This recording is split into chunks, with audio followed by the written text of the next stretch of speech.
এই হ্যালো। বাজারে তো অনেক বেশি তাল পাওয়া যাচ্ছে, এখন তালেরই সিজন। আমিও তালের ২টা রেসিপি তোমাদের সাথে শেয়ার করেছি। তবে আজকে তোমাদের সাথে তালের বানানো আমার সবচাইতে প্রিয় একটা রেসিপি তোমাদের সাথে শেয়ার করব। আর সেই রেসিপিটা হলো তালের বড়ার রেসিপি। আমি জানি তোমাদের অনেকেরই তালের বড়া খেতে খুবই ভালো লাগে আমার মতো, কিন্তু যারা এই রেসিপিটা জানে না বা পারেও না, তাদের জন্য মূলত আজকের এই ভিডিওটা।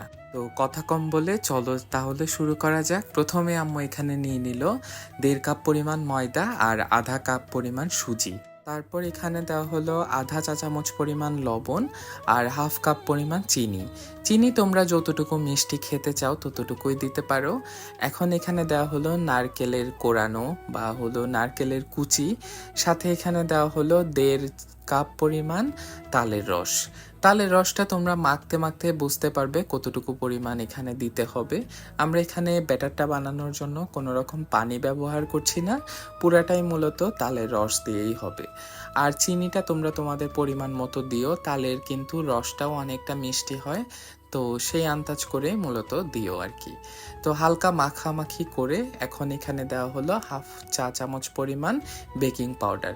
এটা কিন্তু অবশ্যই দিতে হবে, তাহলে একদম বড়াগুলো ফুলে টইটম্বুর হয়ে যাবে আর দেখতেও কিন্তু সুন্দর হয়। একটু ভালো ফুলকো ফুলকো টাইপের হলে, বা আমরা যেটা ফুলুরি বলে থাকি বা ফুলুরিও বলে থাকে চট্টগ্রামের ভাষায়, সেটার মতো দেখতে হয় অনেকটা। তো এখন এটাকে গরম তেলে ভাজার পালা। তেলটাকে একটু ভালো করে হিট করে এখন আম্মু এখানে চামচের সাহায্যে মূলত দিচ্ছে। চামচের সাহায্যে মূলত দেওয়ার কারণ হলো যাতে সবগুলো দেখতে একই সাইজের হয়। চামচের মাধ্যমে দিলে কিন্তু সবগুলো মূলত একই সাইজের হয়, এই কারণে আর দিতেও অনেকটা সহজ হয় আর কি। তো যাই হোক, এই যে একটু লাল লাল করে ভেজে নিলে কিন্তু আমাদের আজকের এই তালের বড়াগুলো একদম রেডি। এই তালের বড়ার ব্যাটারটার সাথে তোমরা চাইলে কিন্তু মৌরিও ব্যবহার করতে পারো, তখন আরেকটাও মিষ্টি টাইপের একটা ঘ্রাণ আসে। তবে আমার কাছে মনে হয় যে মৌরিটা দিলে অনেকটা তালের যেই ঘ্রাণটা থাকে সেটা অনেকটা মরে যায়, তাই মূলত আমরা মৌরিটা ব্যবহার করি না, তোমরা চাইলে দিতেও পারো। তো এই তো সিম্পল একটা রেসিপি, কিন্তু খেতে কিন্তু ছিল অনবদ্য। তোমরা এই তালের বড়ার রেসিপিটা কে কে পছন্দ করো বা খাও আমাকে কমেন্ট করে জানাতে পারো। আর আমার আজকের এই রেসিপিটা কেমন লাগলো অবশ্যই কিন্তু আমার কমেন্ট বক্সে জানাতে ভুলো না। তোমরা তালের কি ধরনের রেসিপি ট্রাই করে থাকো সেটাও চাইলে আমাকে কমেন্ট বক্সে জানাতে পারো।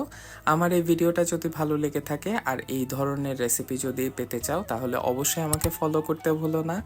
আর তোমরা যদি ইউটিউব চ্যানেল থেকে আমার আজকের এই ভিডিওটা দেখে থাকো, আমার চ্যানেলটা একটু সাবস্ক্রাইবও করে দিও। তাহলে তোমাদের সবার সাথে দেখা হচ্ছে আমার পরবর্তী কোনো ভিডিওতে। সে অবধি সবাই ভালো থেকো। আল্লাহ হাফেজ।